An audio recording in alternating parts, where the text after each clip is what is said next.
Sarah Hamaker, and today I'm going to walk you through my article, 7 Ways to Combat I'm Bored from Kids.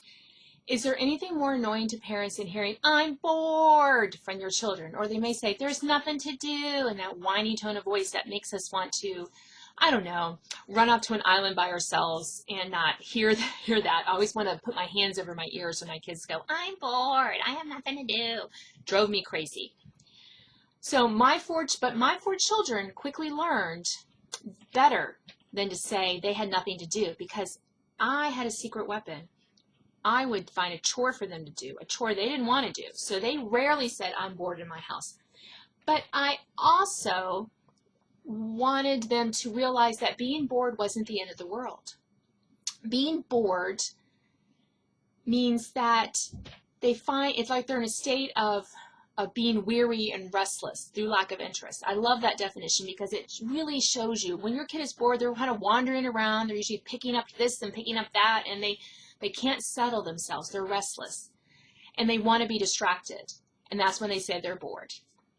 But when your children say they're bored, what they're really saying is nothing sounds interesting to them at this moment. And don't we find that? Sometimes we say, well, I'm going to watch something on my whatever streaming service you have. You click it on and you can't find anything. There's like literally thousands of videos or shows or movies or talk shows or whatever you could watch. And you're like, I can't find anything. You're bored. You're restless. And sometimes things don't appeal to you. So they want someone else. So our kids, when they get bored, though, they want someone else to entertain them. They want mom and dad to entertain them generally. But when we step in too quickly, because we don't want to hear, I'm bored, or we allow them to pacify themselves with electronics, we're really stripping away a key ingredient to their childhood, a key thing that will help them to become a better adult. Figuring out how to re-engage with the world on their own. This is an important life skill. And being bored helps children build tolerance for those less than exciting things. Let's face it, most of life is chock full of things that we don't want to do but have to get done. The dishes, the grocery shopping, the laundry, or maybe I'm just talking about things that I don't particularly like to do. You're at work. All jobs have things that are less than exciting.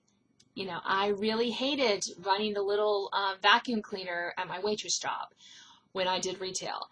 I really hated some of the other stuff I had to do when I was an editor. There's just stuff that we all don't like to do. Helping our kids learn to work through that boredom can build their tolerance for those tasks that they don't like to do but are necessary for life. It also gives kids, being bored also gives kids opportunities to devise planning strategies, practice flexibility, develop organizational skills, and problem solve on their own. And these are skills many kids with highly structured schedules don't have because they don't have any time to be bored. It's not the boredom itself that pushes these kids to acquire these skills. It's what they do when they find themselves at loose ends. So as an example, typically kids don't plan their days. But when they have a project to do and they're bored, they don't have anything to do, it helps them to think through those planning processes. It also gives our kids the perfect scenario to think original, to be creative, to boost their self-confidence. The key is to help kids learn to manage their boredom so they can develop that independence and free agency over their own happiness and well-being. Why aren't more kids allowed to be bored? One main reason is that parents can't stand the whining. I get it. I'm one of those parents. So I'm going to give you a magic box of techniques that encourages kids to both entertain themselves and discourages them from bothering you with their boredom. Are you ready? First, my foolproof way to discourage kids from whining about being bored or having nothing to do. But please note, this foolproof way will only work if you're prepared to follow through when kids say they're bored. So, it's chores. You write down a list of chores that aren't on their regular rotation. Things like cleaning the windows, sweeping the front walkway, weeding the garden. Think things that your kids are really not going to like to do. One of my favorites for younger kids, cleaning the baseboards in the house, wiping off the door frames, wiping around the light fixtures. Think of, you can have these simple things that you probably never get to on a regular basis that need to be done. Put those each chore on a slip of paper or on popsicle sticks. Put those in a jar, label it, I'm bored. The next time your kids say, I'm bored, or they whine about having nothing to do, you say, oh, I'm so glad you asked. Here, take a slip, take a stick out of the chore jar, and then they have to do the chore. When my kids were younger, I did this. All four wanted to know, what are the chores in the chore jar? And I said they couldn't find out unless they were bored. So they said, I'm bored. They picked out a chore, they saw what it was, and then they wanted to put it back. I said, you have to do it. So they had to do the chore, and I never heard I'm bored. Or they would start to say it, and I would just point to the jar, and they would be like, oh, no, we'll find something to do. It was great. Never had a problem with it. But I had to follow through, so you have to be prepared to follow through. Now, I'm going to give you 7 ways to cure boredom in your children. All right, way number 1. Now, stick with me here. Box up the electronics. Tablets, computers, handheld gaming devices, and the like appear to provide hours of whine-free entertainment. But your child's imagination is stifled using these passive devices. If you want to avoid boredom in your kids, severely limit their time with electronics. For our older kids, middle school and up, restrict their electronics time to an hour or 2 a day. Use a kitchen or phone timer to keep on schedule. My favorite way to keep on schedule for time spent on devices is saying you can be on your device from 1 to 2, a clock time, not an hour time, because then you're always arguing, when did you start, blah, blah, blah, blah. You don't want to be their timekeeper. Box them up. Put them away. Now, number 2, invest in low-tech toys. Legos, building blocks, art supplies, dress-up items, dolls, generic action figures like Fisher-Price's Little People toys. These toys allow children to play multiple games with them.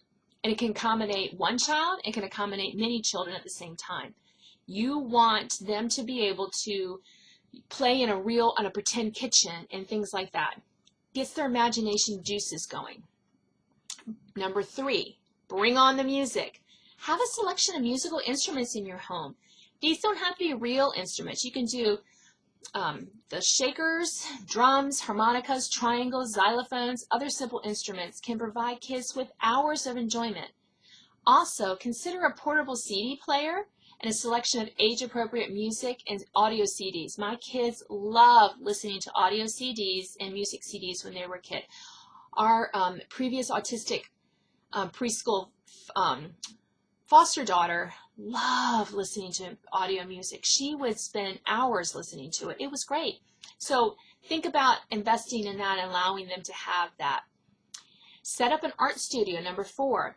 Devise a corner of the playroom or have an art supply cabinet here. I'm kind of looking behind me. In my office, I had a table in my office, and the kids could sit down here and work on art supplies. And I had paper and pencils and watercolor paints and markers and crayons and everything they could do, and they could create and write and do. Have an area in your house where you can designate as that and let them mix into it. Teach them how to clean up, but have those things readily available. You don't have to get them used. Many times you can find them at yard sales. You can ask for them for free for neighbors. People are cleaning out their old kids' yard supplies. I gave away a ton of stuff when my kids were older and they didn't use these items anymore. So you can find a lot of good free stuff too. Number 5, allow for experimentation. If your kids are interested in bugs, send them outside with a magnifying glass and to hunt for insects in the grass. If your preschool loves mud, create an area of the yard for them to wallow in after it rains. I had a friend who did this in her yard. She had some boys, and they love the mud, and my girls love the mud too, and some of my boys love it more. But she had an area where she's like, I just told them they could have at it. So they dug in there and they got messy in there, but it was great because she said it wasn't her whole yard, it was a section of it, and that was more easily managed than telling them no, they couldn't get dirty. Let your kid experiment cooking in the kitchen. If this sounds messy, this experimentation, let them do science experiments too, then yes, it is. But when we give our kids leave to be messy, with the expectation that they will clean up, you may have to assist a little bit, but they help with the cleanup too, they give it, that can unlock their potential to entertain themselves. So don't let the thought of being messy stop you from allowing them to experiment. Number 6, kick them outside. This was one of my favorites. Most summers, when my kids were younger and more prone to say they were bored, there would be days when I literally locked my kids outside for a half an hour. I would set the kitchen timer, I would put it on our porch railing, and I'd say, you can come back in when that timer goes off if you want to. Because 9 times out of 10, within 30 minutes, they had figured out a way, something to do, and they didn't want to come in. Don't be afraid to shoo your children outside, even when it's hot or when it's cold. Get them out. Sometimes being outside in nature, in the grass and the trees and the other kids and everything, can really help them not be bored. And number 7 is water them. Most children love water. Let them indulge with it as much as possible. If you can't go to a pool and now it's winter, there's maybe no indoor pools, let them play in the bathtub, when it's not bath time. Let them set up tubs for them to play and get messy. Put a tarp on the floor. Let them play in that. Get a wading pool and set that up and let them play in that in the backyard as well. Water can also just really help soothe a lot of kids and can help with that boredom too. And if you're listening to this and it's hot outside and you don't have access to a pool or anything like that, sprinklers are a great thing. I remember I didn't have a pool when I grew up, and my mom would set up the sprinkler, and I could run through the sprinkler to my heart's content in the backyard. It was great. And my kids love doing that too, even though we have a pool near us. The most important thing to remember, though, it is not your job to solve your child's boredom. I want you to repeat that. It is not the parent's job. It is not mom's job. It is not dad's job to solve your child's boredom. It's their responsibility. Your child is the only one who can really solve his or her own boredom.